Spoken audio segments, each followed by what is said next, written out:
6장 1절부터 10절의 말씀을 통해서 생기가 불어오면이라는 제목으로 함께 하나님의 말씀을 나눌 때에 생기를 통해서 우리의 생명을 살게 하시고 마른 뼈와 같은 우리의 마음을 솟행케 하여 주시는 하나님의 은혜가 말씀을 전하는 저와 우리 모든 성도님들의 심령 가운데 가득 임하기를 주님의 이름으로 소망합니다. 우리 그런 의미를 담아 우리 옆에 우리 성도님들과 함께 인사했으면 좋겠는데요. 생기가 불어오면 살아납니다 라고 한번 인사했으면 좋겠습니다. 생기가 불어오면 살아납니다. 네. 지난 2월부터 시작되었던 우리 DTS 훈련을 은혜 가운데 잘 마치고 이제 지난주 아웃리치를 울진으로 잘 다녀왔습니다. 울진뿐만 아니라 우리 양구팀도 은혜 가운데 아웃리치 기간을 잘 마치고 돌아왔습니다. 우리 그 속에서 누렸던 생생한 은혜의 간증들을 기다리고 계시죠? 네, 제가 설교 때 쓸 수 없기에 네. 우리 보고대회를 통해서 주시는 은혜를 좀 더 기대했으면 좋겠고요. 그동안 이 아웃리치를 위해 또 DTS 훈련을 통해서 함께 기도로 또 물질로 섬겨주신 모든 성도님들의 삶에 더 풍성한 하나님의 은혜와 결실들이 임하였으면 좋겠습니다. 오늘 본문의 내용을 우리가 조금 더 깊이 이해하기 위해서 우리 에스겔서의 배경을 먼저 좀 살펴보고 우리 본문으로 들어갔으면 좋겠습니다. 이 남유다의 성군이었던 이 요시야 왕이 전사한 후에 그의 아들이었던 여호아하스가 그 뒤를 이어 왕이 되었습니다. 그러나 당시 애굽의 왕이었던 느고 2세가 예루살렘을 침략하여 이 유다의 왕이었던 여호아스를 폐위시키게 되죠. 그리고 요시야의 둘째 아들이었던 엘리야김을 유다의 왕으로 세우게 됩니다. 그리고 그의 이름을 여호야김으로 계명을 시키게 되는 것이죠. 그리고 매년 엄청난 양의 세금을 바치도록 그에게 요구를 합니다. 여호야김은 애굽의 조공을 바치기 위해 백성들에게 무거운 세금을 부과하게 되죠. 세금뿐 아니라 탐욕의 눈이 멀어서 온갖 악한 일을 저지르게 됩니다. 왕은 하나님의 말씀을 가까이 하며 또 그 백성들을 공평하게 다스리고 또 평안하게 살도록 인도해야 할 책임이 있죠. 그러나 여호야김은 도리어 백성들을 괴롭히며 압제하는 폭군이었음을 성경은 기록하고 있습니다. 하나님이 보시기에 악을 행하는 이 여호야김과 그 백성을 징계하시기 위해 하나님께서는 바벨론의 왕이었던 느부갓네살 왕을 예루살렘으로 보내십니다. 이 바벨론은 유다를 당시 위협하고 있었던 애굽과 전쟁을 일으켜 그 전쟁에서 승리를 거두게 되죠. 그리고 유다를 그들이 지배하게 됩니다. 그러나 유다의 왕이었던 여호야김은 바벨론의 통치를 거부하다 결국 그 왕을 배반하게 됩니다. 그러자 바벨론의 느부갓네살 왕은 어떠한 조치를 취합니까? 예루살렘을 함락하여 왕과 그 백성들을 포로로 끌고 가게 되는 것이죠. 이때 유다의 왕이었던 여호야김과 우리가 잘 알고 있는 다니엘과 그의 세 친구들이 1차 점령 때 포로로 끌려갔음을 살펴볼 수 있습니다. 이후에 여호야김의 아들이었던 여호야긴이 바벨론에 의해 유다의 왕이 되었습니다. 하지만 그도 역시 하나님께 죄를 범하였던 것이죠. 결국 그 남유다를 통치한 지 3개월 만에 이 바벨론의 두 번째 침공을 받고 포로로 끌려가게 되는데, 이때 우리가 오늘 함께 살펴보고자 하는 이 본문의 핵심 인물인 이 에스겔이 그 당시에 포로로 함께 끌려가게 되었던 것이죠. 이는 하나님을 떠나 우상 숭배를 일삼던 왕과 또 백성들에 대한 하나님의 심판의 결과였습니다. 그러나 하나님의 심판이 임하고 있는 그때에도 유다의 왕들과 또 목자들은 백성들의 고통을 돌아보지 않았던 것을 살펴볼 수 있죠. 그들은 백성들과 양을 위해 무엇인가를 헌신하기보다 백성을 자신의 이익을 위한 도구로 삼고 있었습니다. 들짐승이 양떼를 공격할 때에 목자는 오히려 양떼를 방패 삼아 자기의 목숨을 지키는데 급급했던 것이죠. 권력을 쥐고 있는 자들은 그 권력으로 자신들의 사사로운 이익을 도모하였습니다. 연약하고 힘이 없는 자의 것을 갈취하였고 무죄한 자를 더욱더 억울하게 만들었죠. 강자가 약자를 억압하는 그 광경을 목도하고서도 그것을 저지하는 일이 없었습니다. 하나님은 그 백성들의 이러한 모습들을 지켜보며 그들을 패역한 족속이라고 말씀하셨죠. 나를 배반한 자라라고 말씀하십니다. 그들의 얼굴은 뻔뻔하였고 그들의 마음은 돌과 같이 굳어져 있었다라고 말씀합니다. 그러나 사랑하는 성도 여러분, 하나님은 어떠한 분이십니까? 하나님을 떠나 패역한 길로 행하는 자를 그의 공의로서 하나님은 징계하시고 그의 공의로서 그들을 심판하시지만 그 징계와 심판을 통해 돌같이 굳은 백성들의 마음을 기경하시는 분이십니다. 죄로 인해 돌같이 굳은 우리의 마음을 제거하시고 사이처럼 그 하나님께 반응할 수 있는 부드러운 마음을 주실 수 있는 분이 누구냐면 우리가 믿고 의지하는 우리 주 하나님이라는 사실이죠. 하나님은 생명이 없는 우리의 마음에 생기를 불어 살게 하십니다. 메말랐던 우리의 마음을 기경하여 하나님이 거하시는 성전으로 삼아 주시죠. 우리는 에스겔서를 통해서 이러한 사실을 확인할 수 있습니다. 하나님은 심판 중에서도 긍휼을 베풀어 주시고 포로된 자들의 성전이 되어 주셨음을 우리는 말씀을 통해서 확인할 수 있게 되는 것이죠. 특별히 제사장 가문의 출신으로 포로 중에 소명을 받아 선지자가 되었던 에스겔 선지자는 하나님의 현재적인 심판과 더불어 미래의 회복을 선포하고 있음을 우리는 본문 말씀을 통해서 살펴보게 됩니다. 오늘 우리가 함께 읽었던 이 본문의 말씀에도 동일한 회복에 대한 말씀이 기록되어 있는데요. 우리 1절 말씀을 이 시간 한번 같이 한 목소리로 읽어보았으면 좋겠습니다. 같이 읽겠습니다. 시작. 여호와께서 권능으로 내게 임재하시고 그의 영으로 나를 데리고 가서 골짜기 가운데 두셨는데 거기 뼈가 가득하더라. 아멘. 하나님께서 권능으로 에스겔에게 임하셨습니다. 그리고 그의 영으로 에스겔을 이끌어 골짜기 가운데 두셨다라고 말씀을 하고 있죠. 그리고 에스겔 선지자는 그 골짜기 지면에서 무엇을 목도하게 됩니까? 뼈가 가득하게 된 모습을 지켜보게 되는 것이죠. 2절 말씀을 한번 보시면요, 2절 말씀에 그 뼈가 가득한 사방을 지나가게 하시는데 그 뼈가 셀 수 없이 심이 많았고 그 상태는 어떠했다라고 말씀합니까? 아주 말랐다라고 말씀하고 있죠. 여기서 뼈가 말랐다라는 것은 그 죽음의 상태가 굉장히 오래되었다라는 것을 보여주는 말씀입니다. 작은 생명의 그 흔적조차 찾아볼 수 없는 절망과 죽음의 상태, 이것이 메마른 뼈의 상태를 우리에게 보게 하시는 것이죠. 그런데 하나님은 그 마른 뼈를 무엇에 비유하고 있습니까? 우리 읽지는 않았지만 11절 말씀을 한번 보시면요, 이 11절 말씀에 하나님께서 에스겔 선지자에게 보게 하셨던 그 마른 뼈가 무엇을 상징하고 있는지를 보게 하시는데요. 한번 같이 말씀을 읽도록 하겠습니다. 시작. 또 내게 이르시되 인자야 이 뼈들은 이스라엘 온 족속이라. 그들이 이르기를 우리의 뼈들이 말랐고 우리의 소망이 없어졌으니 우리는 다 멸절되었다 하느니라. 아멘. 또 내게 이르시되 인자야 이 뼈들은 무엇이라고 말씀합니까? 이스라엘 온 족속이라 말씀합니다. 그들의 뼈들이 말랐고 그들에게서 소망이 사라졌고 그들은 다 멸절되었다라고 말씀하는 것이죠. 이 작은 생명의 흔적조차 찾아볼 수 없었던 그 절망과 죽음의 상태인 그 마른 뼈가 바로 이스라엘 백성들을 가리키는 것입니다. 그들은 살아있으나 마치 죽은 자와 같았다라고 말씀하고 있는 것이죠.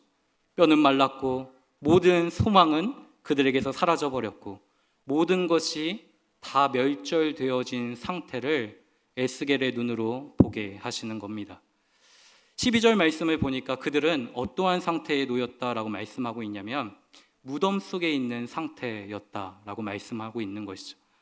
마치 그들의 모습은 요한계시록 3장에 기록되어 있는 사대 교회의 모습과 별반 다른 것이 없었습니다. 행위를 살피시는 주님께서 사대 교회를 어떻게 평가하셨는지 기억하고 계시죠? 이렇게 하나님은 평가하셨는데 한번 한 목소리로 같이 읽어볼까요? 시작. 네가 살았다 하는 이름을 가졌으나 죽은 자로다. 아멘. 그 중심을 살펴보시는 하나님께서 사대교회의 모습을 지켜보셨는데 그들의 행위 속에서 어떠한 모습이 발견되었습니까? 그들은 호흡하며 생활하며 그들은 생기를 가지고 살아가 있는 것처럼 보일지는 모르나 하나님 보시기에 그들은 죽은 자와 같았다라고 말씀하는 겁니다. 이스라엘 백성들의 모습이 이와 같았다라는 것이죠. 비록 포로 중에 있지만 그들은 호흡하며 살아가고 있었습니다. 나름대로의 경험과 그 임기응변으로 그때그때의 고난들을 힘써 헤치며 나아가던 자들이었죠. 그런데 그런 모습들을 주님께서 지켜보시며 하시는 말씀은 무엇이냐면 너희들은 살아있는 것 같은 모습일지는 모르나 너희들의 모습은 마른 뼈와 같은 장사된 모습이다라고 말씀하는 겁니다.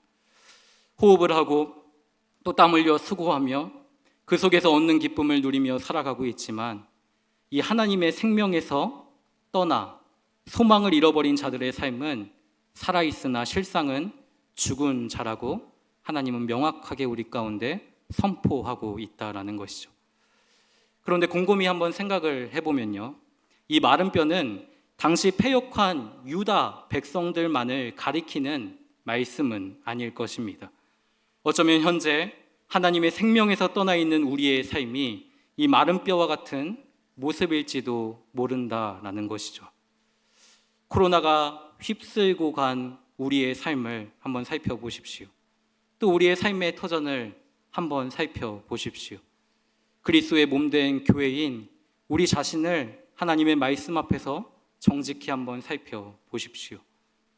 소망을 잃었고 죽은 자처럼 침체되어 살아가고 있는 모습이 얼마나 우리 속에 많은지 우리는 발견하게 되는 것이죠. 하나님은 그 생명을 잃고 살아가는 백성들의 모습을 마른 뼈의 환상을 통해서 보게 하여 주시며 그 속에 담긴 하나님의 마음과 하나님의 뜻을 우리 가운데 가르쳐 주기를 원하시는 겁니다. 하나님이 이제 그 모습을 보았던 에스겔 선지자에게 한 가지 질문을 던지십니다. 하나님은 이 질문을 통해서 에스겔 선지자로 하여금 또 이 말씀을 마주하고 있는 우리로 하여금 하나님이 무엇에 관심을 기울이고 있는지를 보게 하십니다. 어떠한 질문인지 우리 3절 말씀인데요, 한 목소리로 같이 읽어보도록 하겠습니다. 시작. 그가 내게 이르시되 인자야 이 뼈들이 능히 살 수 있겠느냐. 아멘. 그 마른 뼈를 보게 하셨던 하나님이 이제 에스겔 선지자에게 한 가지 질문을 던지시는데 그에게 이렇게 물으십니다. 인자야 이 마른 뼈들이 능히 살 수 있겠느냐라고 물어보십니다. 조금 전까지 마른 뼈가 가득히 쌓인 골짜기 지면을 돌아보게 하셨고 그 모습은 누가 봐도 죽음을 의미하는 모습이었습니다. 당장 그 속에서 피하고 싶고 나오고 싶고 보았던 것들을 떨치고 싶고 마른 뼈가 의미하는 바를 부정하고 싶은 것이 선지자의 마음일 것입니다. 그런데 하나님은 그에게 물으십니다. 그 마른 뼈가 능히 살 수 있겠냐며 질문을 걸어 오시는 것이죠. 피하고 싶었던 그 마른 뼈의 환상을, 그 죽음의 현장을 하나님은 마주하게 하시는 겁니다. 누가 봐도 전혀 소망이 없고 완전히 멸절된 상태인데 그것이 살 수 있겠냐는 질문이 정말 말도 안 되는 질문이었죠. 그런데 하나님은 말도 안 되는 이 질문을 통해 무엇을 보게 하시냐면 그 마른 뼈에 관심을 갖고 계시는 아버지의 마음이 무엇인지를 보게 하신다라는 사실입니다. 뼈들은 말랐고 소망은 사라졌고 모든 것이 멸절되었습니다. 그런데 하나님은 그 마른 뼈에 관심을 갖고 계시는 것이죠. 그 마른 뼈를 회복시키는데 그의 마음을 쏟고 계시다라는 사실입니다. 질문을 통해 회복에 대한 마음을 선지자에게 비치시고 또 그 회복을 통해 하나님이 누구신지를 보여주시는 것이죠. 사랑하는 성도 여러분, 하나님은 죽은 자를 살리시고 또 생명이 없는 자를 생명으로 살게 하시는 그 일들에 온 마음을 쏟으시는 하나님이십니다. 그런데 우리의 마음은 어떠합니까? 우리의 마음은 돌과 같이 굳어져서 하나님이 그 마음을 쏟고 계신 그 일에 우리의 눈과 또 우리의 귀를 닫을 때가 참으로 많다라는 것이죠. 그럼에도 하나님은 우리의 인생 가운데 찾아오셔서 끊임없이 에스겔에게 던졌던 그 질문을 우리에게도 던지고 계시는 겁니다. 이 마른 뼈들이 능히 살 수 있겠느냐? 그 질문을 통해 하나님이 무엇에 관심을 갖고 계신지, 또 나의 관심은 무엇에 집중되고 있는지를 보게 하시는 것이죠. 마른 뼈들이 능히 살 수 있겠느냐는 그 질문을 통해 하나님이 누구시며 그 하나님 앞에 서 있는 우리의 존재는 어떠한 인생인지를 다시 말씀 앞에서 정직히 살펴볼 수 있도록 그 질문을 던져주시는 겁니다. 이 시간 그 마른 뼈를 능히 살 수 있겠느냐는 그 하나님의 질문 앞에 우리가 좀 정직히 우리 자신을 반응하며 살아갔으면 좋겠습니다. 참 분주하고 우리의 힘으로도 우리의 지혜로도 능히 이 땅을 살 수 있다 자신하면서 살아가는 이 세상 속에서 우리는 얼마나 하나님이 관심 있는 것들에 우리의 관심을 기울이며 살았는지, 하나님이 지금도 우리 가운데 질문하시며 말씀하심에도 불구하고 여전히 돌과 같이 굳어진 우리의 마음은 하나님을 향하여 눈을 닫고 귀를 닫고 그저 우리의 생각대로 소견대로 이 땅을 살아가고 있는 것은 아닌지, 하나님은 우리의 실상을 말씀을 통해서 다시 정직히 살펴보게 하시고 그 말씀으로써 우리의 삶을 다시 새롭게 하여 주시며 거룩한 하나님의 백성으로 우리를 단련시켜서 이 세상을 나아갈 수 있도록 하나님은 그러한 일들과 비전을 우리의 삶 가운데 이루고 계시는데, 여전히 그 하나님의 비전에 우리의 마음을 닫은 채 그냥 우리의 생각대로 마음대로 이 땅을 살아가고 있는 메마른 심령이 우리의 마음이 아닌지 이 말씀을 통해 다시 우리의 삶을 살펴볼 수 있는 은혜가 있기를 주님의 이름으로 소망합니다. 질문을 통해 하나님의 관심이 무엇이며 또 하나님이 누구신지 알게 되었던 에스겔 선지자는 이제 그 주님의 질문에 대답을 합니다. 우리 3절 하반절 말씀인데요, 우리 이렇게 한번 같이 읽어보도록 하겠습니다. 시작.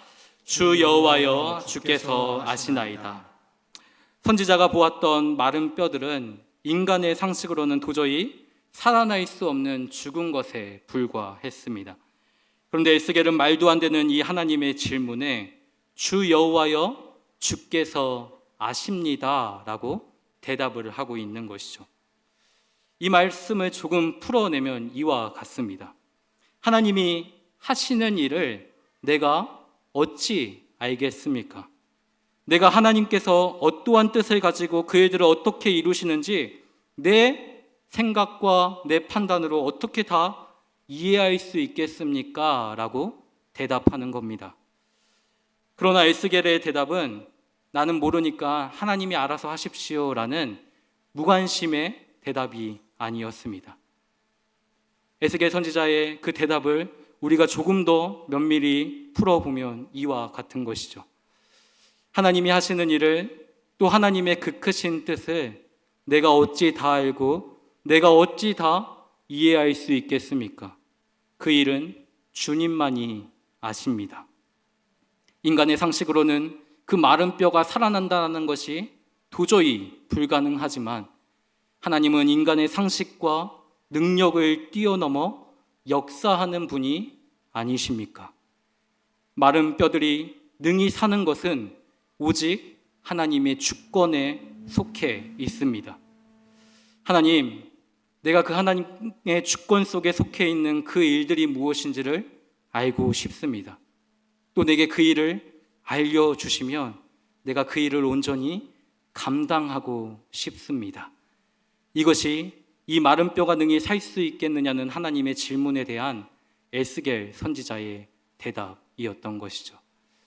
하나님이 아시니까 하나님이 알아서 하시겠지라고 그렇게 하나님의 일에 대해서 무관심한 자세로 대했던 모습이 아니라 하나님은 능히 마른 뼈들을 능히 살게 하실 수 있는 능력의 하나님이시오니 하나님이 그 일들이 무엇인지 우리 가운데 보여주시고 알게 하여 주시고 깨닫게 하여 주실 때에 내가 그 뜻을 온전히 바로 깨닫고 그 일들 속에 믿음으로 반응하며 살아갈 수 있도록 은혜를 베풀어 달라 에스겔 선지자는 고백하는 겁니다.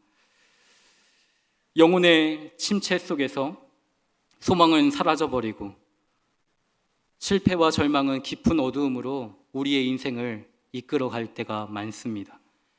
그 어둠 속에 살아가며 이제는 그 실패와 절망이 우리의 삶의 일부분이 되기도 했고 또 시간이 지날수록 마치 그 실패를 삶의 운명처럼 받아들이고 살아가는 우리의 모습을 보게 될 때도 많은 것이죠.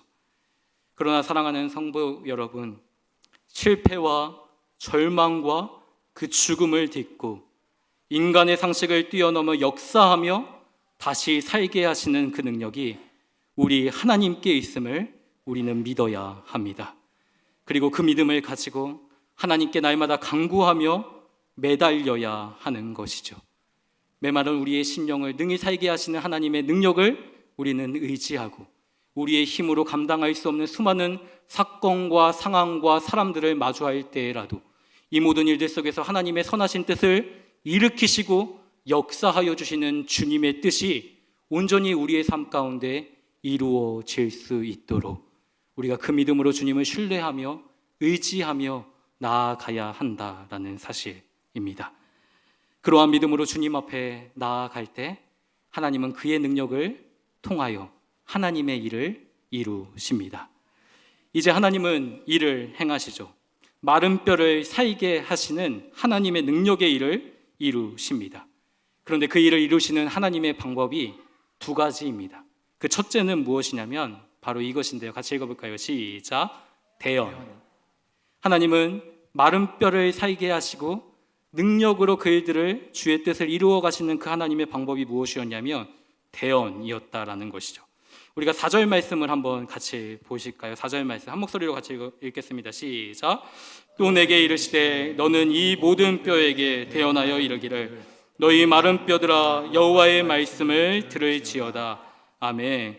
또 내게 이르시되 너는 이 모든 뼈에게 대언하여 말씀하라고 말씀합니다. 너희 마른 뼈들아 여호와의 말씀을 들으라라고 선포하고 있다라는 것이죠. 하나님은 에스겔 선지자를 통해서 마른 뼈들에게 여호와의 말씀을 들려주십니다. 살았다는 이름을 가졌으나 실상은 죽은 자들을 향하여 여호와의 말씀을 선포하고 있다라는 사실이죠. 죄로 인하여 돌과 같이 굳어진 우리의 마음은 하나님을 향해 눈과 귀를 닫게 하지만 하나님은 성령을 통해 말씀으로 그들의 어두운 마음의 눈을 밝히셔서 말씀으로 깨우치시고 말씀으로 살게 하여 주시며 말씀으로 우리를 단련하여 하나님의 큰일과 세일을 감당할 수 있는 하나님의 백성으로 우리의 삶을 이끌어 가신다라는 사실입니다.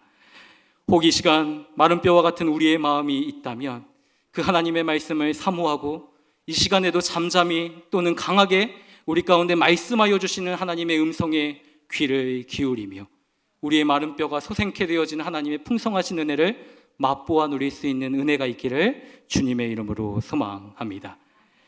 둘째는 하나님이 이 마른 뼈를 살게 하시는 방법은 대언과 더불어 바로 이것이었습니다. 같이 한번 읽어볼까요? 시작. 성령.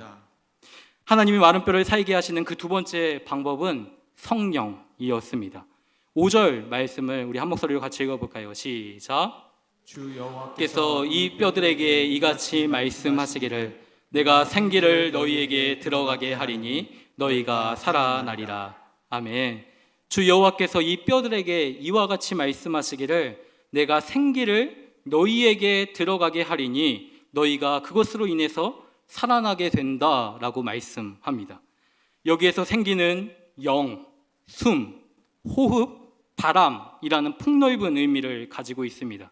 그러나 여기에서 말씀하고 있는 이 생기의 궁극적인 의미는 바로 성령 하나님을 가리킵니다. 7절과 8절 말씀을 한번 보시면요. 하나님의 말씀을 대언할 때 소리가 나고 움직이며 이 뼈 저 뼈가 들어맞아 뼈들이 서로 연결되고 있는 모습을 살펴볼 수 있습니다. 그 뼈에 무엇이 생깁니까? 힘줄이 생기죠. 그리고 힘줄이 생긴 그곳에 살이 차오르게 됩니다. 그리고 그 살이 차오른 그곳에 가죽이 덮이게 되는 것이죠. 그런데 한 가지 부족한 것이 있습니다. 그 속에 무엇이 없습니까? 생기가 없다라고 말씀합니다. 백성들의 호흡이 멎어 있다라는 것이죠. 스스로의 힘으로서 호흡할 수 없는 죽은 자의 모습, 생명이 없는 모습과 같았다라고 말씀합니다. 그러자 하나님은 에스겔 선지자를 통해서 다시 그 마른 뼈들에게 대언하게 하시는 것이죠. 그것이 바로 9절 말씀입니다. 우리 9절 말씀 한 목소리로 힘차게 우리 한번 선포했으면 좋겠습니다. 시작. 인자야, 너는 생기를 향하여 대언하라. 생기에게 대언하여 이르기를 주 여호와께서 이같이 말씀하시기를 생기야, 사방에서부터 와서 이 죽임을 당한 자에게 불어서 살아나게 하라 하셨다 하라. 아멘. 선지자를 통해서 생기를 향해 대언하라 라고 말씀하십니다. 주 여호와께서 이같이 말씀하시기를 생기야, 사방에서부터 와서 이 죽임을 당한 자들에게 불어서 그들로 하여금 다시 살게 하라 명령하고 있는 것이죠. 하나님께서 우리의 생기를 끊어 놓으시면 우리는 하나님 앞에서 아무것도 없는 인생이 됩니다. 그러나 생명의 주인이신 하나님께서 성령을 통해 하나님의 숨결을 우리의 삶 가운데 불어 넣으실 때 우리는 비로소 하나님의 성령으로, 하나님의 숨으로 살아갈 수 있게 되는 것이죠. 살게 하여 주실 뿐 아니라 10절에 무엇이라고 말씀하고 있습니까? 같이 읽어볼까요? 시작. 그들이 곧 살아나서 일어나 서는데 극히 큰 군대더라. 아멘. 모든 뼈들이 맞았고 힘줄이 생겼고 살이 덮였고 가죽이 덮였지만 생기가 없는 그 마른 뼈들에게 생기에게 명하여 그 모든 사방에서 하나님의 성령의 역사가 불어 역사할 때 그들은 곧 살아났다라고 말씀합니다. 살아났을 뿐 아니라 그들이 어떻게 됩니까? 일어나 서게 되었다라고 말씀하고 있죠. 그리고 일어나 그들이 서게 되는데 그들이 이제는 더 이상 무덤 속에 잠자고 있었던 마른 뼈들이 아니라 무엇이라고 말씀합니까? 지극히 큰 하나님의 군대가 되었다라고 말씀하고 있는 것이죠. 성령으로 살게 하시고 일어나 서게 하시고 하나님의 지극히 큰 군대로서 하나님의 백성들을 회복시키셔서 하나님의 큰 일과 새 일을 감당할 수 있는 하나님의 백성으로 만들어 가신다라는 사실입니다. 이 말씀은 당시 포로된 백성들에게만 주셨던 국한된 말씀이 아니라는 사실이죠. 오늘날 이 땅을 살아가는 동안에 우리의 삶에도 메마른 뼈와 같은 그 완고한 모습과 눈먼 자들의 모습이 얼마나 많이 있습니까? 그런 우리의 모습을 성령을 통해 말씀으로 깨닫게 하여 주시고 보게 하여 주시고 말씀으로 다시 우리의 어두웠던 마음의 눈들을 밝혀서 하나님이 누구신지를 보게 하여 주시고 하나님의 관심이 무엇에 집중되고 있는지를 보게 하여 주시고 그 하나님의 뜻에 우리의 삶을 일치시켜서 하나님의 지극히 큰 군대로서 하나님의 일들을 감당할 수 있는 하나님의 참 백성으로 우리의 삶을 만드시고 창조해 나가신다라는 사실입니다. 그 마른 뼈를 살게 하시는 그 성령의 능력, 하나님의 능력을 늘 의지하며 살아가는 우리의 삶이 되었으면 좋겠습니다.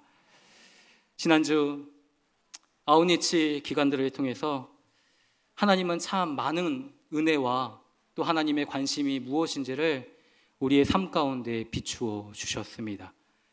울지는 특별히 지난 3월 4일부터 시작되었던 그 화재로 인해서 많은 상과 많은 살림들이 불에 타 있는 모습을 볼 수 있었습니다. 하나님의 백성들을 위로하라는 하나님의 음성을 쫓아 그 불에 탄 지역을 우리가 밟고 목격하게 되었을 때 참 그 불에 탄 살림 지역들을 우리가 바라보면서 죽음이 무엇이고 또 생명이 무엇인지를 정말 명확하게 살펴볼 수 있는 시간이었습니다. 불이 지나간 그 자리에는 아무런 생명이 살아나지 못합니다. 모든 것이 까맣게 타버렸고 생명이 존재할 수 없는 땅으로, 폐허로 되어버렸던 것이죠. 그런데 놀라운 것은 그렇게 타버린 그 땅에 파릇파릇한 생명이 하나씩 하나씩 솟아나고 있는 모습을 살펴볼 수 있었습니다. 사람들이 가서 그것들을 가꾸고 돌본 것도 아닌데 하나님이 사람의 욕심으로 빚어진 수많은 폐허된 그 피조물들의 고통들을 바라보시며 다시 그 피조물들이 다시 살게 하시는, 회생케 하시는 하나님의 생명의 일들을 그 땅 가운데서 하나님이 행하고 계신다라는 사실들을 보게 되었던 것이죠. 주 예수 나의 산 소망이라는 그 찬양을 부르며 썸으로 하나님 앞에 그 속에서 영광을 돌려드렸습니다. 죽음 가운데 있었던 우리의 삶에 소망은 오직 하나님 한 분밖에 없다라는 사실이죠. 근데 그 소망을 우리는 너무나도 많이 망각하면서 살아갈 때가 많습니다. 눈에 보이는 것들, 잠시 잠깐 우리의 마음을 즐겁게 하는 그 수많은 것들에 우리의 마음이 현혹되어서 정말 하나님의 마음과 하나님의 뜻이 있는 곳에 우리의 마음을 일치시키지 못할 때가 참으로 많다라는 것이죠. 그런 인생은 화마가 지나간 그 폐허가 돼버린 그 죽음의 땅과 별반 다를 것이 없는 우리의 마음일 뿐입니다. 그러나 하나님은 그 폐허가 된 그 땅 속에서도 소생케 하시는 하나님의 생명의 일들을 일으키고 계신다라는 사실이죠. 울진 땅에는 약 80여 개의 교회가 있다라고 합니다. 그 교회를 방문하였을 때 그 교회가 처한 상황이 참 열악합니다. 우리 교회처럼 참 많은 것들이 구비되고 좋은 환경 속에서 예배할 수 있는 상황들이 아닙니다. 예배할 수 있는 성도들도 없고 때로는 목사님 홀로 그 예배당을 지키며 기도하며 예배를 인도하셔야 하는 일도 있고 물질적인 어려움도 있습니다. 목숨을 다해 그 하나님의 성전을 이제 다 지어가는데 이제 그 성전을 짓고 나면 퇴임 시기가 되어서 본인은 거주할 집조차 마련되어 있지 않은 그 목회자들의 마음들을 우리는 살펴보았습니다. 바닷일을 하시는 그 많은 분들의 생활들이 얼마나 강팍하고 또 거친지 늘 바다의 신에게 제사를 드리는 일들을 일삼고 바닷일 속에서 지쳤던 자신들의 그 힘듦과 어려움들을 이 육지 속에서 그 정욕으로 풀어내는 일들이 비일비재합니다. 온전한 가정이 없고 깨어진 가정이 참으로 많은 것이죠. 그러한 가정 속에서 그러한 메마른 땅 속에서도 하나님은 참 눈에 보이기에는 힘이 없고 보잘것없는 교회일지는 모르나 하나님은 그러한 믿음의 교회를 통해서 메마른 뼈들을 살게 하시는 또 소생케 하시는 하나님의 역사를 이루고 계셨습니다.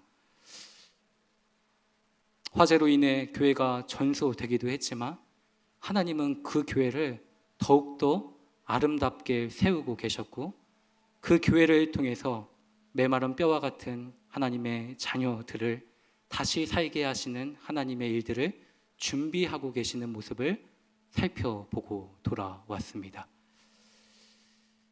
주님이 우리의 소망이시다라는 사실, 또 그 주님의 소망 되심을 이 땅 가운데 선포해야 할 공동체는 바로 교회라는 사실들이 명확히 저의 마음 가운데 다시 인지할 수 있게 하신 아우니치 기간이 아니었나 생각이 됩니다. 사랑하는 성도 여러분, 우리는 하나님의 능력을 힘입어 살아가는 인생들입니다. 비록 메마른 것 같이 보잘것없는 우리의 인생일지라도 하나님은 우리의 능력을 통하여 죽어가는 자들을 살게 하여 주시며 하나님께서 창세전부터 계획하셨던 그 큰 일과 새 일을 이루시기 위하여 지금도 실패함이 없이 우리의 교회와 인생들을 통해서 하나님의 역사를 이루어 가실 것입니다. 그 하나님의 비전에 우리의 마음이 일치되었으면 좋겠고 하나님의 뜻에 마음을 합하여 또 하나님의 영광을 위하여 지극히 큰 군대로 전진하며 나아갈 수 있는 저와 우리 모든 성도님들의 삶이 되시기를 이 말씀으로 축원드립니다. 아멘. 우리 말씀